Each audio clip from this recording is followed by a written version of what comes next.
Hey everybody, welcome back to the channel, and today we are talking about Sentinels and their very bleak financial situation going forward. In case you don't know what's going on with the Sentinels, last week there was a memo published by the company which revealed a very bleak financial situation going forward. This company has not been making money. Like most esports companies, it is struggling financially, and it's looking like it very well might take them out of business. Whereas many other esports organizations for now have been surviving for the most part, not every company is going to be making it through this rough patch that the industry is currently going through. And Sentinels, being one of the newer companies in the space, only being around since 2018, it's not unlikely that this brand can just disappear one day. And it's looking like that day may come sooner rather than later, so we're here to talk about it. Now, as previously mentioned, there was a memo released by the company on a crowdfunding page called Start Engine, and it gave an insane deep dive into this team's financials and the current state of the company and if it'll be even able to survive within a couple months. So the company is now crowdfunding. They are seeking additional funds such as new investors, such as new revenue sources, but they currently don't have any. Or if they do, it's definitely not enough. And their crowdfunding, which is their new Sen Society thing that they've been doing for a couple months, it's basically this organization's last-ditch effort to survive. But even if this crowdfunding is successful, it's not really going to do as much for the company as one would hope. Now, all of the info that is on this board is from the article from esports.gg as well as the memo itself. I did look through the memo. I did read a good amount of it, but not all of it. It's very long, and most of it is just, really like logistical kind of stuff. But there are a lot of really damning pieces of information that does not paint a very good picture for this company going forward. And one of the main things in this memo is talking about the crowdfunding efforts that the team is currently doing through the Sen Society. And it's stated in the memo, if they raise the minimum amount for their crowdfunding, so I guess their minimum projected amount, they can last for another 2 to 3 months. Months, not years. 2 to 3 months is all that they'll have if they raise their minimum projections.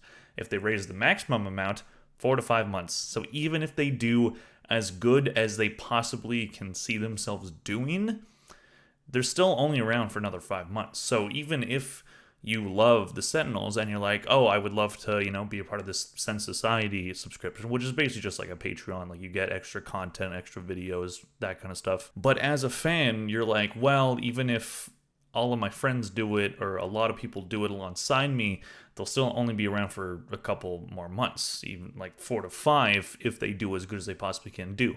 So will I get the content that I'm paying for? Will I get whatever merch I could get in this? It's not exactly a good advertisement for it, but it's also being presented as this company's last hope. And this memo was extremely fascinating to look through because I don't think we always get this much of a deep dive into an esports organization's financials as we did in this. It was very honest. It was very concerning that this is just, something that they're putting out into the public as this is our situation right now. This company was founded in 2018, and as stated in the memo, they operated at a loss from the get-go. This company has never turned a profit. This company has always just been burning money. One of the bits of information released in this memo is the margins for 2021 and 2022. In 2021, this company did gross over $1,333,000, but they also had $8,240,165 in expenses. So they're burning just $7 million right there in what was probably the start and their height of popularity, especially because their Valorant team was doing so well. And in 2022, things seemed to be getting better in terms of the money that they were getting back. They did make $1,923,301 in gross money, but their expenses grew by $2 million as well, having over $10,127,000. That is an insanely large amount of money just being burnt. And for their monthly payments, they are spending nearly $700,000 per month in player, content creator contracts, staff, and merchandise. So all this combined, that's a lot of money per month for a company that is just not making that money back. While the revenue did increase 65% from 2021 to 2022, their expenditures also increased by 22%. So it didn't really make much of a difference between the amount of money that they made and then the amount of money that they ended up having to spend.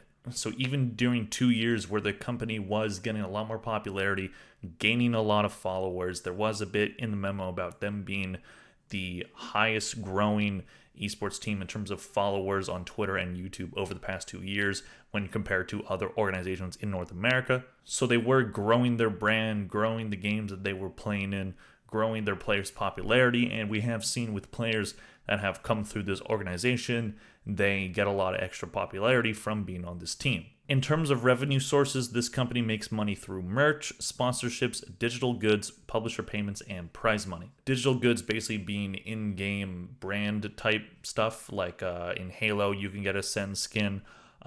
With Valorant, they had knives that when were purchased for, I believe, the lock-in tournament, money from those knives bought did go back to the teams. So that's one way that they also make money. Publisher payments, as in publishers of video games paying them to have a team and to compete in their league. And prize money, pretty self-explanatory, but that is also shared between the players, so that one can definitely be very dicey. And this is the kind of stuff that I was talking about in my Esports Does Not Make Money video. This is exactly what can happen, and this is exactly what I was saying in terms of these companies have no real sustainable good way to make money. All of those revenue sources are not something that is sustainable for a company and the operation costs that a company like this has. You have to pay your players, your content creators, you have to have a facility for them to play at least a lot of them do. I believe Sen does have its own facility for their players to play at. So all of this cost is just not coming back in terms of revenue because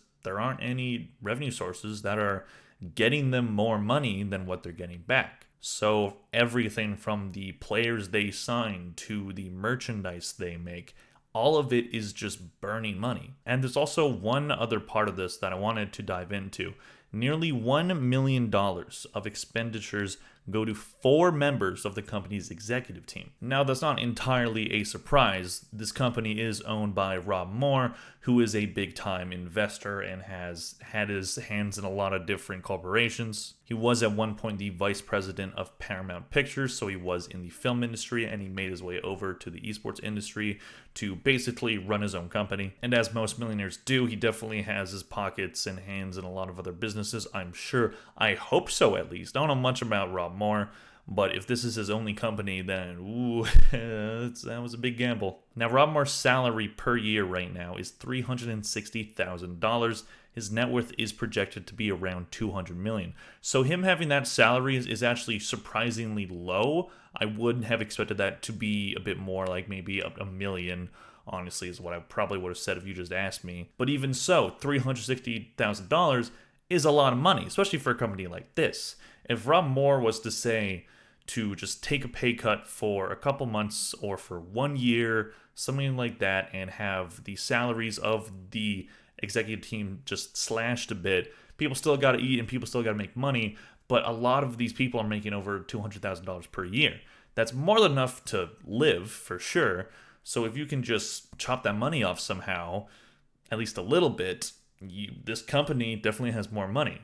I don't know if it'd be enough to save it, but that's still... Rob Moore can afford it. He can afford to not get paid for 1 year. The guy has $200 million. At least that is the projected net worth that I could find online. I don't know that for certain, but that is the projection that I found online, and I would believe that.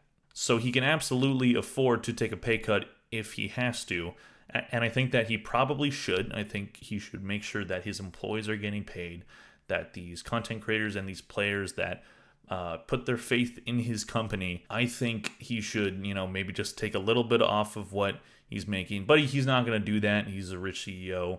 He's going to keep making money because that's what they do. And this company's turmoil that no one knew about even just 2 weeks ago, it's starting to really explain a lot of the kind of behavior that Rob Moore was exhibiting. He could be quite the character on Twitter. He's gone in spats with former players. He famously had a little spat with Shazam once he was kicked from the team. He's active on Twitter. I'm not calling it X, I refuse to. And him firing the coach of his Valorant team, Psycho, who was literally just hired, firing him 3 matches into the season, that was very erratic behavior that no one really thought was reasonable. But now it's starting to make a lot of sense because this company definitely has been in dire straits for at least the last 2 years, and that's when the company was getting popular. So it's starting to make a lot more sense as to why he was making the decisions that he was making. Not saying that they were good decisions or decisions he should have made, but it's starting to make more sense. He needed that Valorant team to do well, and they completely dropped the ball.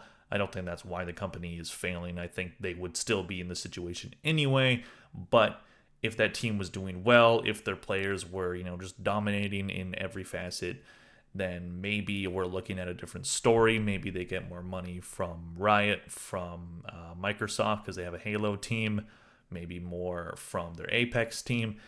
It doesn't really matter now because this company is just trying to stay afloat. From my count, they have 3 teams, 13 total players, plus 2 coaches and 4 content creators on their brand. They do have a large following. They're hoping for crowdfunding success and new revenue sources, maybe new investors, but new investors coming in does sound very unlikely. In fact, there is a quote that they are required to put in this memo by the SEC, and it explains the risk of investing in this company. An investment in this company involves a high degree of risk and should only be considered by those who can afford the loss of their entire investment. So as I said, those are mandated things that they have to put in because of the state of their company.